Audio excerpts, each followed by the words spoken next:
let's move on here. And I want to say hello to this guy, and I appreciate his patience. AJ, who is actually calling from India. Hello, AJ. How's it going?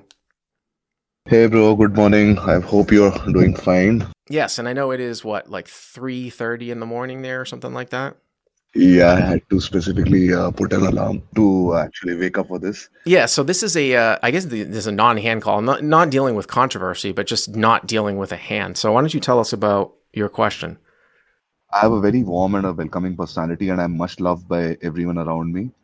In spite of the fact that a lot of people know that I'm playing full time, they don't mind me being a part of the regular lineup. Hmm. However, my table presence to these guys is very intimidating, which is a double-edged sword. I have managed to, in spite of my friendly attitude, manage to piss off some of the VIPs on the table, which in turn isn't a good thing long term. So for me, it's basically I want to know that how do I be an absolute mercenary on the table without managing to piss certain people off?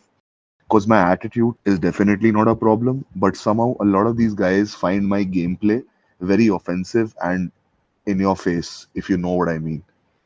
Sure, I do know what you mean, and I do have a question though for you too, because I think it depends on the game setup. So, is this in India? No, but this is in the Middle East. I specifically mentioned to you this is like a lot of private games that I have access to, Okay, and but it is private games. It is private games. it's yes, it is private games. Because the difference that the answer is gonna be very dependent. Because if you had said that this isn't a public casino and there are multiple tables around and you're not playing in a quasi private game that have cropped up here in the US a lot, I would say, don't really worry about it. If it's not something where you risk ever not being invited back to the game just because it's public, then I would be like, don't worry about it. However, your situation is in a private game, and also similar to a situation that maybe some callers have access to semi-private games in casinos, like here in the US, where there is this, there is another factor that goes into how much you win at poker that has nothing to do with your poker skill. You can call it politics or whatever, getting into the lineup. But in your case, it's like your behavior isn't necessarily a put off to some of these VIP guys who are the guys that are losing players, the ones that, you want to play with. It's just the fact that they might be intimidated by you. So if they have any say to the proprietor about who they want to play against, they might be like, I don't want to play against AJ. He's too good. Something like that, right? So I don't think I could have summed this up more appropriately as you have. This is exactly Okay. what the problem is. I mean, here's what I would say. I don't know what your style is in terms of the way that you play, but there are, I went through this a little bit the last time I went to Hustler Casino Live because I was in a very recreational lineup on a Thursday night, the last time that I was there. And most pros, if not any pros, don't get invited to that game. So you don't want to look like, oh, wow, Bart's getting to come into like the softest lineup. And then like, that's bullshit. You can just eat these guys alive. And I've thought about this too a little bit before. You're not giving up that much if you're in a game like this by playing a little bit more passively pre-flop. So if you are doing more three betting than mostly, everyone at the table, you can pull it back a little bit and not be as aggressive, where I think the most obvious thing that somebody can pick out as a recreational player that might have a feeling of, being intimidated by someone is, whenever AJ plays in a pot, it's always heads up. Like he's always either three bet or folding. It sucks to play against him. It's not fun. We don't get to see, a whole lot of like pots post flop because he's always driving everybody out, and it kind of pisses people off.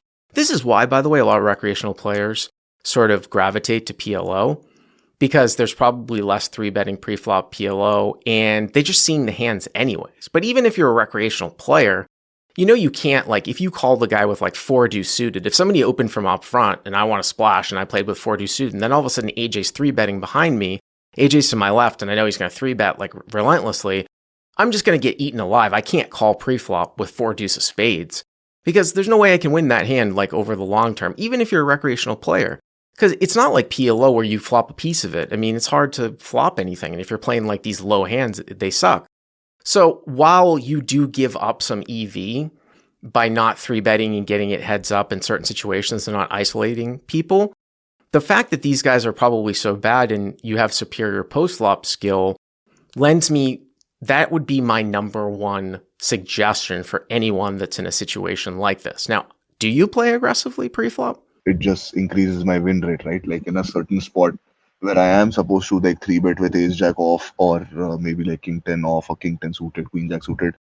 I am doing that, and you are 3-betting or you're not?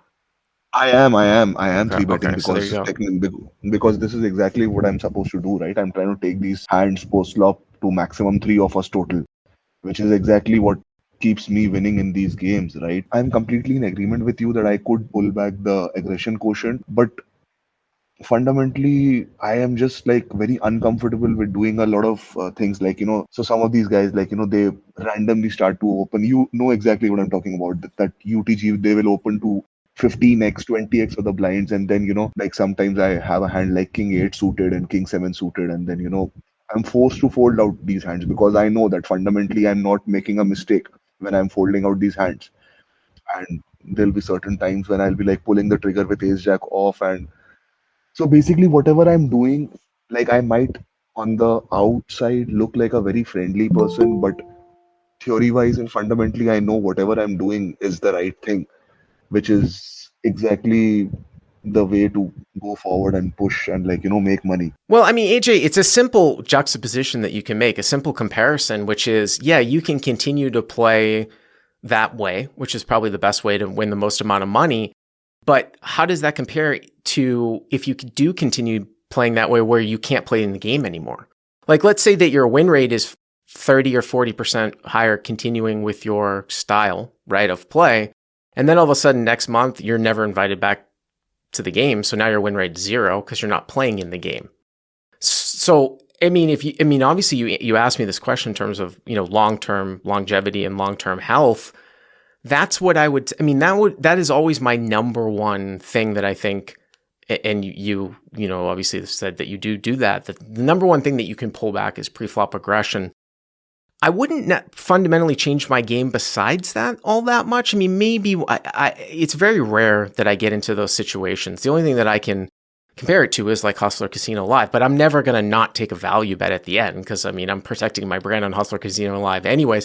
Maybe once in a while you give a guy like a break and you don't value bet him to death or something like that. One of the very, very big time like VIPs, but it's all, you just have to compare, okay, what is the situation going on here? And then also too, I don't know if you can find out, like, do you think that there's like a waiting list for the game? Do you think that people are waiting to get in the game where they could easily just kick you out and then they would have somebody that would fill the game? Like, are you on the cusp of getting kicked out? Or is the game like just a group of 9 guys and like if they kick me out, or a group of 8 guys, they're going to play shorthanded and they need me? I mean, that's another consideration to make too. There are a lot of people who really want to get into this game primarily because of my personality and the way I am at dealing with people generally. It's one of the most important reasons that I'm actually in the game, because as far as the way I'm playing the game can definitely not be, one of the reasons why I have access to these games. There's a couple of other things too, I think that you want to avoid doing. And that is, if you do run a bluff, I would not show it. I would not like dump it in their face. When you bet a lot with a value hand and you have it, I would show it. Maybe not always, but I always did that anyways to cultivate a good image. So if you're putting a lot of money in the pot, like against a recreational player, and then they fold out, you show the fact that they have it. And then when you're bluffing, you don't rub it into their face. That's another thing. Sorry to cut you off, but this is one thing I'm actually ensuring that I do, because I just don't want to piss these guys off and I just want to like keep their guys happy, because whenever I am sitting on the table, I leave my ego at home. But for most of these guys, they are not able to do that, right? So every time I do run a bluff, I just ensure that, I'm not like categorically showing off any of these hands. And of course, like I'm sticking to the same thing what you said as far as the value hands are concerned. And maybe if somebody bluffs you, you laugh it off. Like you're like, you never show that you're like pissed off, or, that it's fun if one of these recreational players bluff you and it works and you fold the hand and you're like, you tap the table when they show a bluff. I'll just add one other thing too, because Garrett from Hustler Casino Live, even though he doesn't play on that much, I mean, it had seemed that a lot of people still like to play with him, even though he was a big winner in the game. There is one thing though through the whole Jack 4 thing and listening to Ryan on the Nick Vertucci podcast, that Garrett did that if you ever do, I would say don't do. And it was one of the biggest complaints to Garrett was he would always want to kick it up.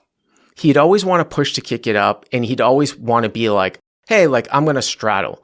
Now, there's nothing wrong with straddling. But what Garrett used to do was he would be like, oh, we're going to give hey, everybody up for a round of straddles. He would not straddle independently. He would push for a round of straddles. And then apparently he'd get pissed if somebody walked away and missed their straddle. And I think that was a very bad approach for him because he was being very cutthroat about enforcing the fact that everyone had to straddle if they agreed to it. And he was the one that was pushing for the straddle. If you just straddled to loosen the game up and you were the only one doing it and you were putting dead money in there, that's fine. But his approach to that was not good. So I don't know if you ever do that either, but you want to give a pass. Let's say somebody did do a round of straddle. Somebody else suggested it and one of the VIP guys missed the straddle. You don't want to be that guy saying, hey, John, you missed this straddle. You owe the straddle. You just let it slide. So that's the other thing too, is you let the small things slide. So, I mean, that would be my suggestion to you. And again, you just got to think about, well, am I going to get kicked out of this game? And what do I need to do to make sure that I get invited back to the game? Because even if I win at 30% less, if I'm playing this game for a year, it's going to be way more than if I continue to play my style, win 30% more, and then all of a sudden I'm out of the game in a month. So you made a very valid point about, not having access to these games long term, which is kind of just kills the whole thing. Because if I just play these sessions for a couple of more times and kill them and finish it, and yeah, you're screwed. Yeah, I mean, it's about killing the hen that lays the golden egg, right? So it's, I don't want to do that. So, I mean, it sounds like you're a pretty intelligent guy, AJ. I'm sure you'll be able to figure it out. So I wish you luck, and maybe you can report back in 6 months or something like that. Yes, I would love to. And Bart, thank you. It's been an absolute pleasure, and thank you for this opportunity. Oh, thanks for calling at 3:30 in the morning. All right, AJ, thanks for the call.